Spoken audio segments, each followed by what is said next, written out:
So, good morning, good afternoon, and good evening to everyone who is watching. My name is Dr. Shubda Chaudhary, and this is Middle East Insights platform, where we are going to talk about a very, very intrinsically and less in terms of study issue, which is what is China's role, policy, priorities in the Middle East. And for that, we have Professor Srikanth Kodapalli with us. He is a professor in Chinese studies at JNU. He was former Dean of School of International Studies, JNU, from 22 to 24. He was chairman of the Center for East Asian Studies, SIS, from 2008 to 10, 2012 to 14, 2016 to 18, 2018 to 20, and in 2022. He is the chair professor under the Chair of Excellence of Ministry of Defense since August 2022. He is educated in Chinese studies in India and China with a PhD in Chinese studies. He learned Chinese language at Beijing Language and Culture University and was a postdoctoral visiting fellow at People's University, Beijing, from 96 to 98. He also was a visiting professor at National Chengchi University. I'm pretty sure I'm not pronouncing it correctly. Tepi in 2004, a visiting fellow at China Institute of Contemporary International Relations, Beijing, in May 2007, an honorary professor at Shandong University, Jinan in 2009, 11, 13, 15, 16, 17, and 19, at Jilin University, Changchun in 2014, at Yunnan University of Finance and Economics, Kunming in 2016 and 2017, a non-resident senior fellow at People's University since 2014, and a fellow at Salzburg Global Seminar in 2010. He wrote two books. First one is China's Military, the PLA in Transition in 1999. Second is China's Naval Power in 2001. He wrote two monographs and co-edited 6 volumes, which are Asian Security and China in 2004, China and its Neighbors in 2010, China's Military and India in 2012. That is a very interesting topic. China and the BRICS setting up a different kitchen in 2016, One Belt, One Road. China's global outreach in 2017. China and the COVID-19, again very interesting, domestic and external dimensions in 2020. And a number of articles in journals and edited volumes, all on China. He received the K. Subramaniam Award in 2010 for excellence in research in strategic and security studies. He is a guest faculty at Indian Armed Forces Unit, including National Defense College, Army War College, College of Air Warfare, College of Naval Warfare, College of Defense Management. He is a distinguished fellow at several think tanks, including Vivekananda International Foundation, an Institute for Peace and Conflict Studies. And with this, sir, I would like to really welcome you for empowering us with your presence, and especially at such a short notice. So thank you so much, sir. And my first question to you today is, when we are talking about China's role in the Middle East, which is interestingly very less scrutinized, when did China start investing in terms of policy, in terms of economic ties, bilateral negotiations, and all of it with the various Middle Eastern countries? Well, to start with, Dr. Chaudhary, coincidentally, the Chinese have actually earlier diplomatic relations or discussions with Israel in 1950s. But it didn't go very well. And it was only in the 1970s when President Nixon visited China and normalized relations with China with the 3 communiques in 1972, 1979, and 1982. Then everybody else followed diplomatic contacts with China. Most of the West Asian countries began exploring diplomatic relations after the Nixon's visit. So there is the U.S. factor, which is quite, uh, uh, you know, uh, extensive in nature. So we can say that it was only from the 1970s that many West Asian, Middle Eastern countries began discussing the diplomatic relations or economic, cultural, and even strategic relations. So we can say that it is just recently, 4 decades ago, that these relations have expanded substantially. And so, what does China call the Middle East? Like we call it West Asia. So, what is the terminology for the Chinese foreign policy?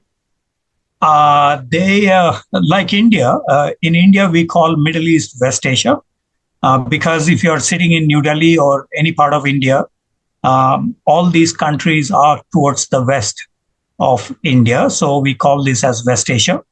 Likewise, the Chinese used to call Xia. Xi means west. Ya means Yachou means Asia. So West Asia used to be there, but recently, more than a decade ago, they began saying Chungtung.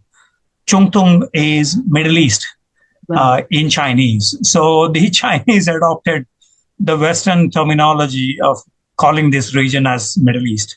So I guess it is also the kind of standardization that has come about following the Western norms in China.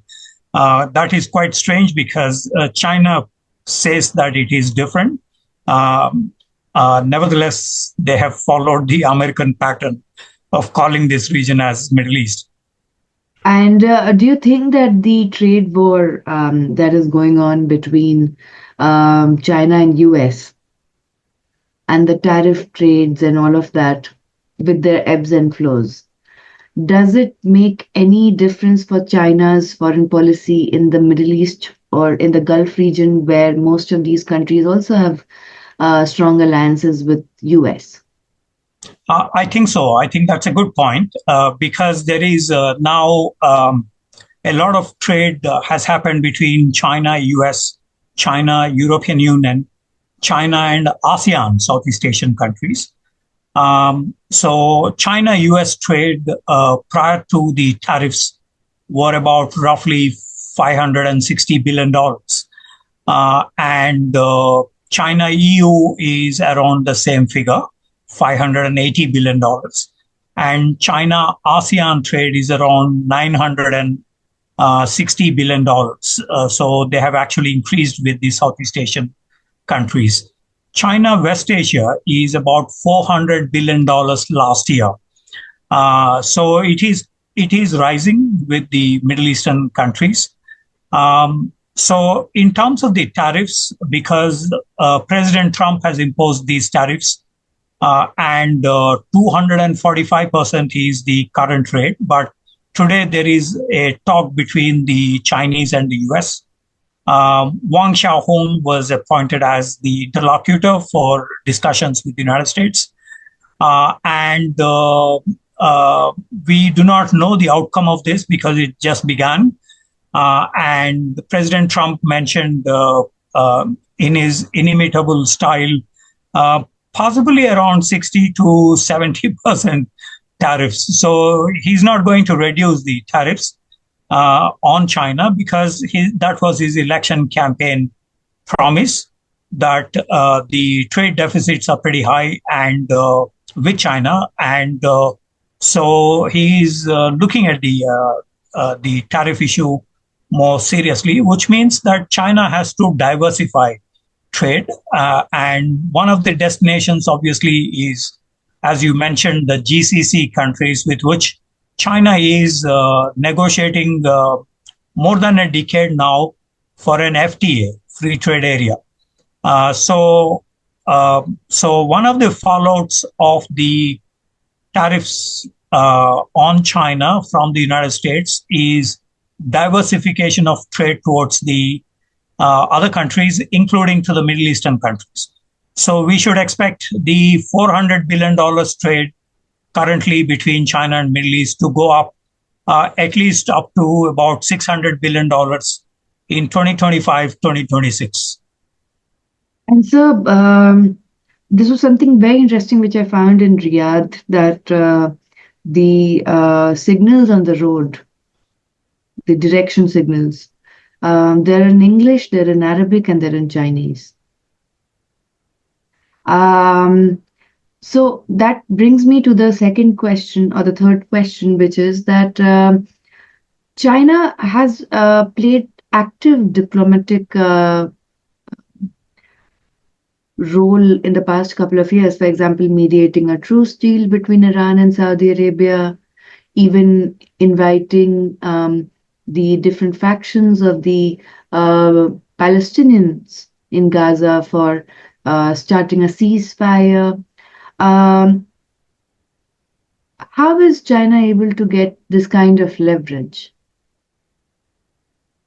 I think the Chinese have been very active for nearly a decade in West Asia. And this is a reflection of the United States gradually moving away with less dependence on the Middle East. As you know, the Americans have shale gas revolution, and today they are one of the largest suppliers of energy. And so the assessment in the United States is that Iraq, Afghanistan, other campaigns in the Middle East, they have costed them roughly about $14 trillion. So the decision to move away, not so abruptly, but gradually from the Middle East. They have been pretty active since the British have left in 1945, and Henry Kissinger's petrodollar agreement in 1972, and the Fifth Fleet located in Bahrain, the campaigns that United States fought in the Middle East. I think there is a quiet decision to gradually move away from Middle East, not so abruptly, but gradually. That provided a space for China, and in the last decade, China has moved into the Middle East. One of the first signals was that they established a special envoy for the Middle East and Africa. So this Middle East envoy keeps on, negotiating with a lot of West Asian countries, African countries, in terms of projecting China's interests. These are in terms of energy. These are into Belt and Road Initiative construction projects. These are into infrastructure projects. These are into the Djibouti naval base, which is very close to this region. So there are these signature, events that have happened. But basically, the Chinese wanted to first marginalize Taiwan as part of the One China policy. And they were quite successful in this regard when many of the Middle Eastern countries shifted towards the PRC, People's Republic of China. They abrogated diplomatic relations with Taiwan. And that provided more explicit role for China in the Middle Eastern affairs. And that is the roadmap that they have constructed. And in terms of economy, quite substantial, trade relations, and a lot of business delegations, for example, they go to China today from West Asia. There is also, as we mentioned, the Belt and Road Initiative projects. Some $36 billion worth of projects have been constructed in West Asian region. Even though the Americans, Europeans are still the major investors in the Middle East, and also in terms of the construction jobs, China is quietly moving into West Asia. And even though India has 8 million, Indian origin people in the West Asian region, China today wants to capture the project work. Project work basically in terms of some construction work, uh, a contract work, and they do the job and they leave no trace and leave away for China. So these are labor contracts where they bring in the labor, and there is a demand for something like 1.8 million Chinese labor in the Middle East.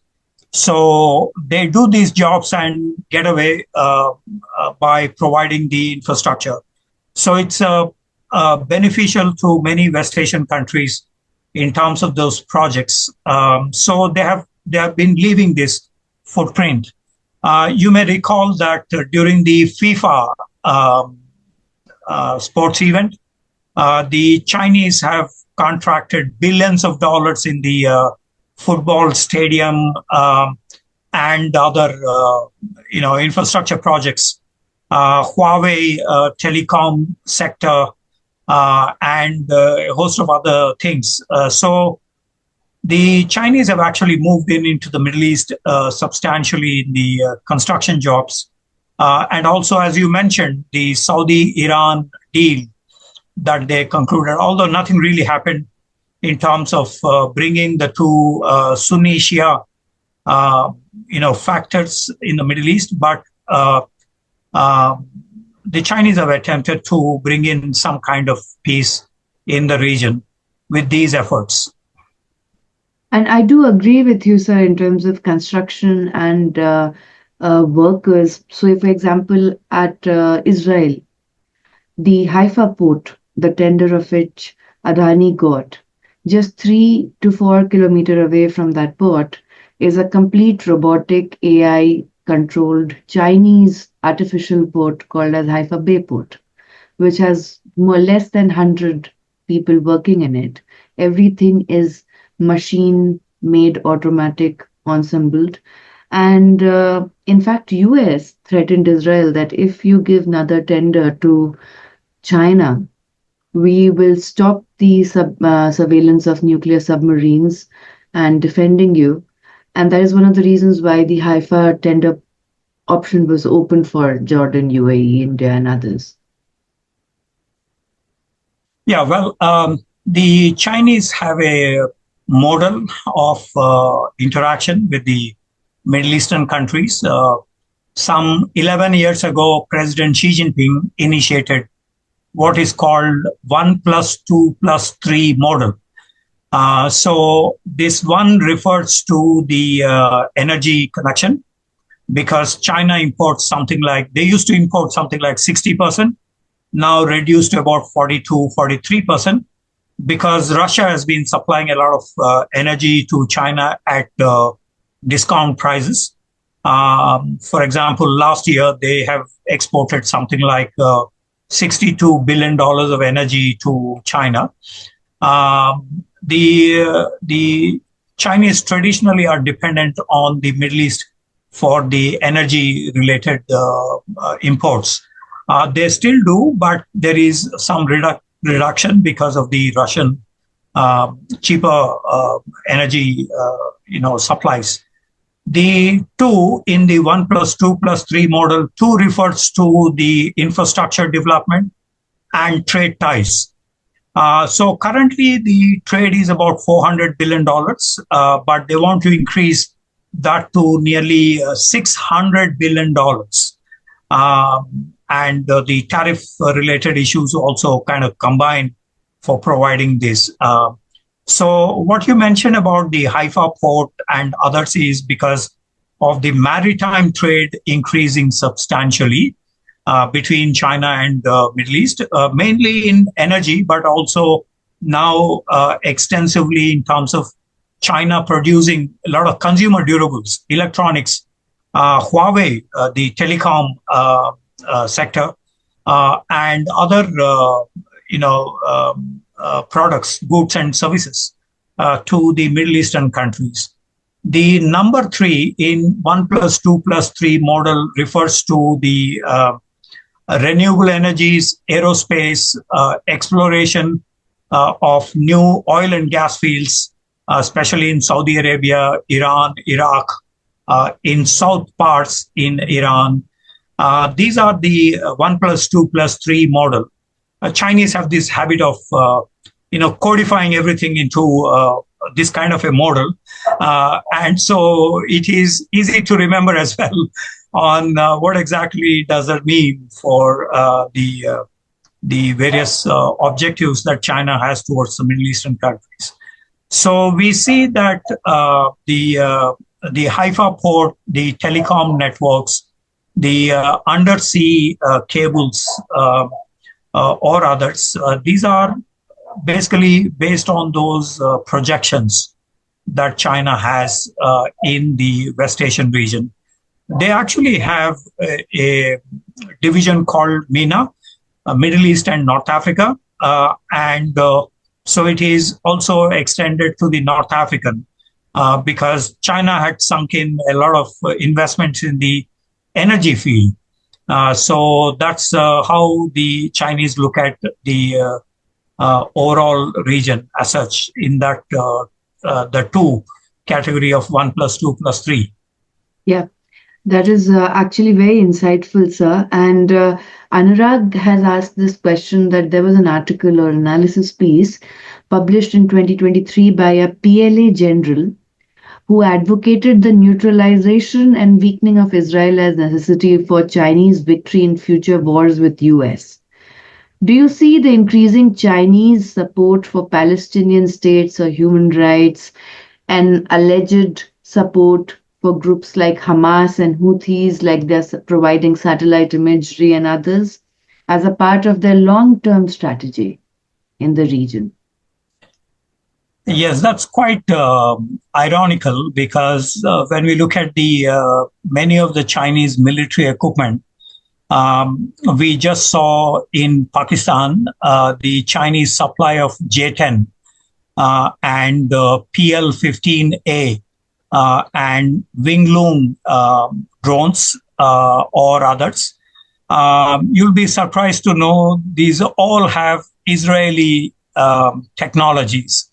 Quite interesting that Islamic Republic of Pakistan is using a Jewish platform like J-10 fighter aircraft and PL-15 and others, because J-10 aircraft is based on the Israeli Lavi project.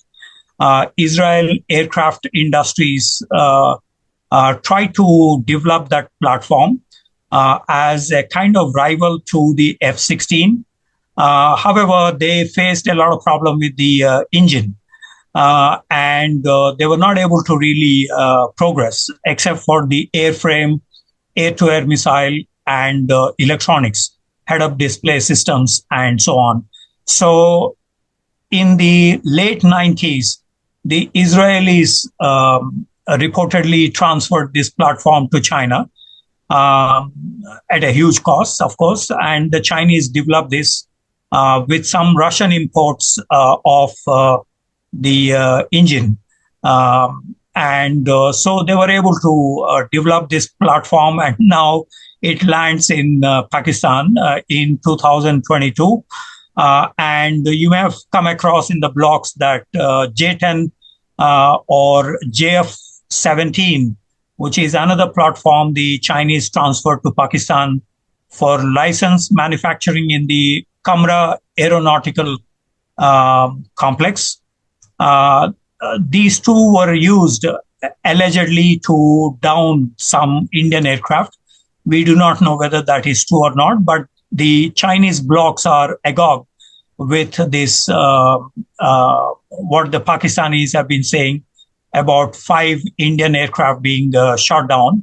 We do not know the veracity of these, but I see in the Chinese blogs extensively this is being quoted, the Pakistani sources, in a one-sided manner. So let's assume that that has indeed been the case. So from that point of view, it is quite surprising that the Chinese have transferred some of the Israeli platforms to Pakistan. So we see this one factor. in the China-Israel kind of interaction. On the other hand, we also see China backing for the Palestinians.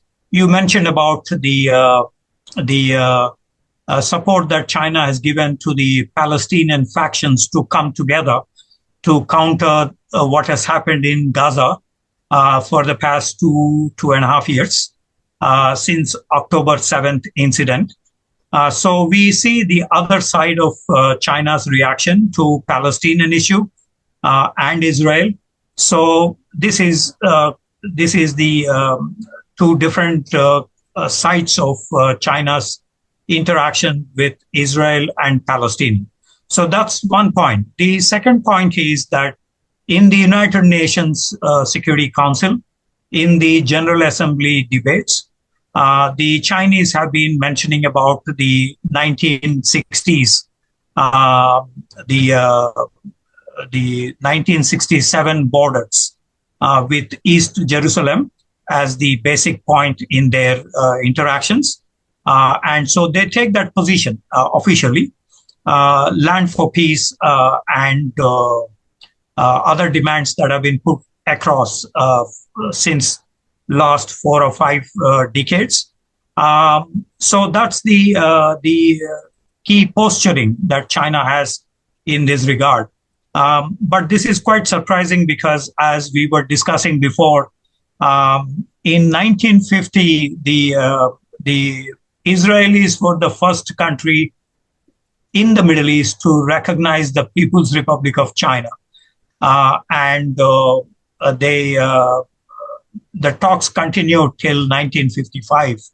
But then, of course, the Nixon visit and others related, all those have resulted in the huge contacts between the two, including in the high-tech military equipment, as we just discussed. So the Chinese have opened up to the Hamas.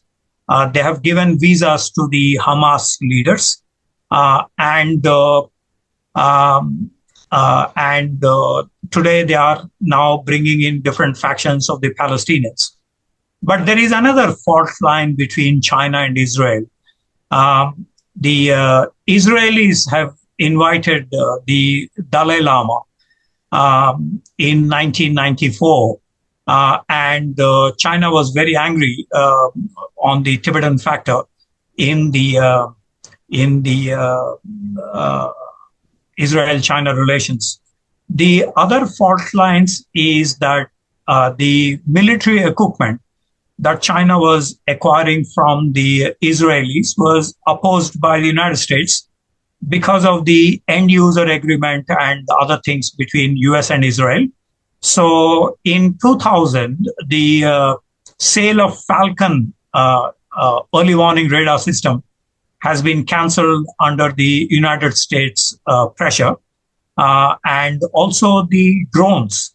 Some of these drones were actually transferred to China by Israel. What we saw in Pakistan in the last 3 days, some of these are Chinese drones, but with Israeli inputs, using them against the Indians in border areas. Several people were killed in the last 3 days. So these drones were also stopped under the United States pressure on Israel. So we can say that while the Chinese are supportive of the land for peace concept on the Arab-Israeli peace, formula, the special envoy of the Middle East of China, as we discussed before, there is the 1991 position of China being reiterated, land for peace and the Arab-Israeli peace proposals.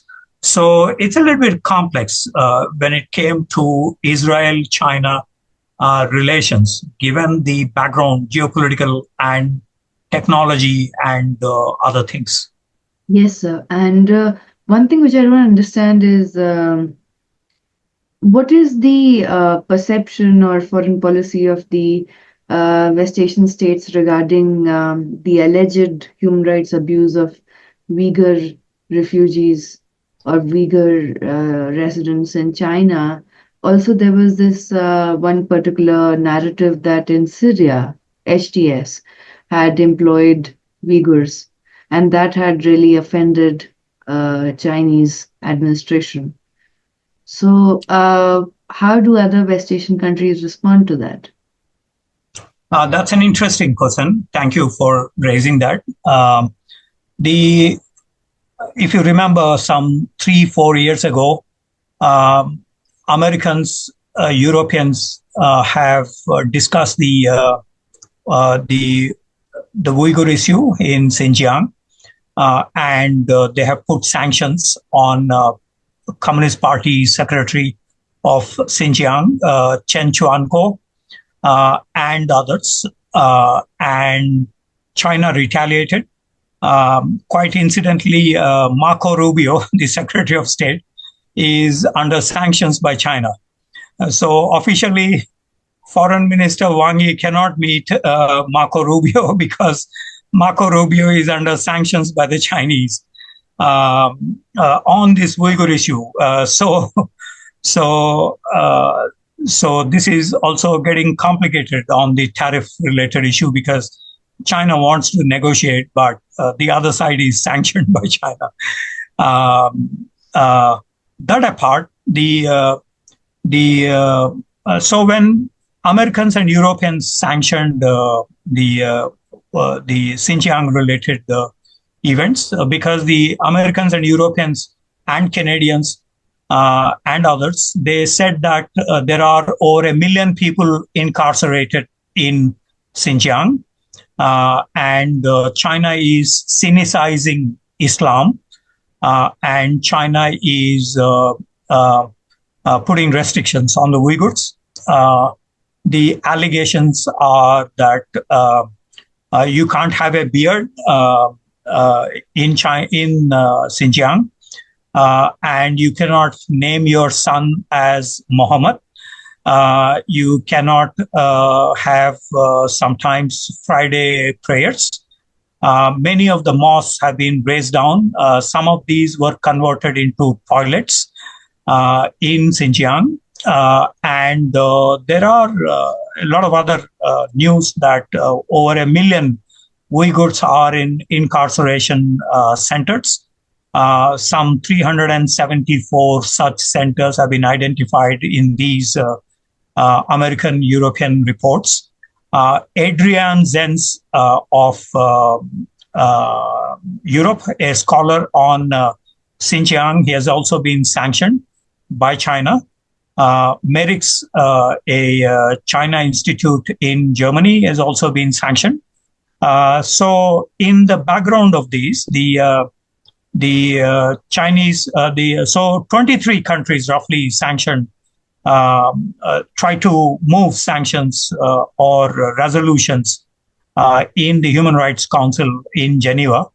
But 50 odd Islamic countries supported China. 23, 50 odd. So that's how the resolution has been kind of defeated on the situation in Xinjiang. So in the light of all of these, there is the Chinese approach to the Middle East, where many of the Islamic states are located, and the Chinese quiet diplomacy with the Islamic states. For example, many Iranian presidents who visit China visit the mosque in Xi'an, which used to be the ancient capital of China. And most of them have visited this mosque, which is considered to be a pretty old. I've been to that mosque. From today's standards, it doesn't look, pretty spacious or spectacular, but this is an ancient one. So So there is some symbolic value added to this. So the Chinese keep inviting the Islamic countries, states to visit Xi'an and others. Also, many of the Chinese delegations to the Middle Eastern countries invariably has the Uyghur, representatives. So China tries to kind of adopt this diplomatic posturing and have these Uyghurs as part of some of the Uyghurs as part of the delegations to the Middle East. So and secondly, the Belt and Road Initiative projects. China is also a member of the Security Council, and it tries to resolve some of the problems in the Middle East. So there is the Chinese stock going up in the Middle East because of this factor. And China is also negotiating, as you mentioned, the Saudi-Iran deal that they cobbled up. So some of these provide for some support in the Middle Eastern region. And so they tend to ignore the Uyghur factor. Even Turkey, which is the birthplace for the Uyghurs, some 700-800 years ago, the Uyghurs came from Turkey, and even Turkey has kind of been distant to the Uyghur demands, even though they are originally their diaspora. Yet there is the pan-Turkic movement that is quite prevalent in the Central Asian, Middle Eastern region. Yet we see the Turkish government distancing from the Uyghur factor. So this is the charm offensive of China in the Middle East. But having said that, there is an interesting comment by Rubaya Kadir, who was a CPPCC member, which is China People's Political Consultative Conference, which is a consultative body, very high in terms of its stature in the political system of China. The CPPCC basically has a lot of ethnic minority leaders, other religious leaders, or political parties. These are nominal, but nevertheless, they call this as consultative conference. So Rubaya Kadir was a representative from Xinjiang to Beijing in this CPPCC and was considered to be one of the wealthiest persons. But she was also under incarceration. So she left Xinjiang.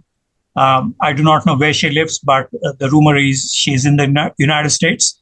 So Rubaya Kadir made an interesting comment when July 5th, 2009 incident took place in Urumqi, the capital city of Xinjiang. So she said that when the Chinese leadership approaches the Islamic countries, they tell them that the Uyghurs, they drink wine, they dance, they eat pork, and they're not so Islamic in their rituals. But for the Western countries, following the 9/11 consensus, they say that the Uyghurs are terrorists. So China has a kind of two-track policy in depicting to the Middle East and the Western countries on this issue. Regardless of that, the Chinese were able to get a lot of support from the Islamic states in the Middle East on the Xinjiang issue. You also raised the Syrian factor. So many of the Uyghurs, they recently last, say, 5 or 6 years, they've been protesting more than a decade, actually since 1990s. And because of the kind of clampdown, they are now escaping to different countries. So from Xinjiang, they moved to Thailand through Guangxi province, Yunnan province, or other bordering regions, Myanmar, and they land in Bangkok. From Bangkok, uh, the uh, the Turkey government provides them with visas to land in Syria, so in the northeast of these. So this is the trail that was reported in the newspapers. And so many of them have joined the ISIS, the Islamic State, the Uyghurs in the northeastern of parts of Syria. So the Central Military Commission in China sent some officials, one rear admiral, to Damascus, to Syria, to other parts, and they began counter-terrorism campaign, basically targeting the Uyghurs who joined the Islamic State. And the Uyghurs are also said to be trained by the Al Qaeda and the ISKP, Islamic State of Khorasan province. This is in the aftermath of the Soviet occupation of Afghanistan. The Chinese military intelligence trained several mujahideen between 1979 to 1989, as the CIA did to Osama bin Laden and others. So the mujahideen later took the avatar of Al Qaeda, Taliban, and various other groupings. So we see now that the Chinese military intelligence has some knowledge about these tanzims located in the Afghanistan, Pakistan, West Asian region. So we see that these links are now being revived, and they want to now control the Uyghur factor in Syria. I have no idea how you are able to assemble so much of information and analyze it and empower each and every one of us with so much of detailing of that. I have no idea. That is a superpower. I'm really very thankful to you for that. And my last question to you, sir, is, though it's a very, very exhaustive and huge question, but how do you think, what is the difference between India and China's foreign policy with West Asia? Well, let me express my ignorance of the subject. I don't work on India-West Asia relations. But since you asked me, let me attempt a few. Ironically, India was one of the first countries to bring in China to the Middle East. So, for example, the Indian mediation in Sino-Arab normalization happened in Bandung in 1955, when Indonesia, Colombo, that is Ceylon, Sri Lanka, Yugoslavia, Egypt, and a few other countries invited China to Bandung Conference. And that's where the Arab leaders met with Premier Zhou Enlai. And that's where the discussions began between China and the Middle Eastern countries.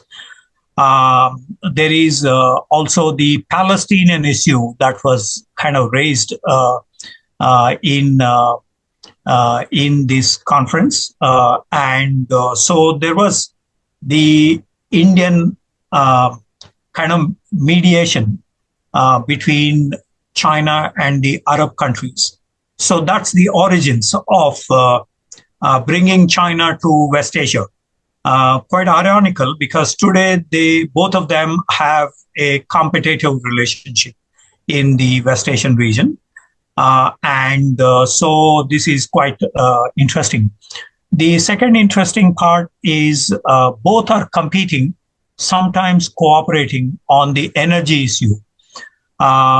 As we discussed before, China imports something like 170 odd billion dollars of energy. We import something like $180 billion of energy. Um, uh, the most of what we import is from West Asia, Saudi Arabia, Iran, Qatar, and other countries. The Chinese now are kind of diversifying towards Russia. We also have imported from Russia in the Ukrainian conflict and the energy prices going up. But overall, they also have a competing kind of relationship on the energy issue. But there are some areas where they are cooperating. In Sudan, of course, it's not part of the Middle East, but in Sudan, the ONGC and the Chinese companies like CNPC, they cooperate in terms of drilling or distribution of the energy resources. In Iran, the Chinese have over $100 billion contracts. None of these or most of these have not materialized, but the Chinese actually have a $240 billion deal with Iran, out of which $100 billion is for the south parts oil wells in Iran. These have not been executed because of the kind of US demands on the nuclear issue, Iranian nuclear issue. So these are going very slow at the moment. But overall, there is a competitive relationship in terms of resources competition between India and China on the energy issue. As we discussed before, there is also competition related to labor markets. China wants to export more labor, and because of the proximity for India of this region, we have over 8 million Indians in this region who are into various infrastructure projects and others. So there is a subtle competition between China and India on the construction work, on various other industries. So this is a third area of China, India in the Middle East. Fourth is the Chinese raised the issue of Kashmir with the OIC countries. So this is a deliberate kind of mischief by China in raising Kashmir issue. And they keep on prodding the West Asian countries to raise their support to Kashmir-related issues. So this is actually a problematic between China and India in terms of the Middle East as the area. China even had gone to the United Nations Security Council raising the Kashmir issue in 2019 and 2020. 3 times. And so they also address the Middle Eastern countries to raise the issue of Kashmir. So this is actually a problematic between India and China because China is trying to counter some of the core interests of India in terms of these Middle Eastern countries. So yeah, these are some 4 main factors that come to my mind quickly. Yeah, Ajaydeep actually also has stated that as we were talking about this, that China's intent for mediation seems to be non-existent in high-stake conflicts and unaspirational beyond the strategic aim of showcasing Western, specifically American power and influence, as detrimental to both international stability and security.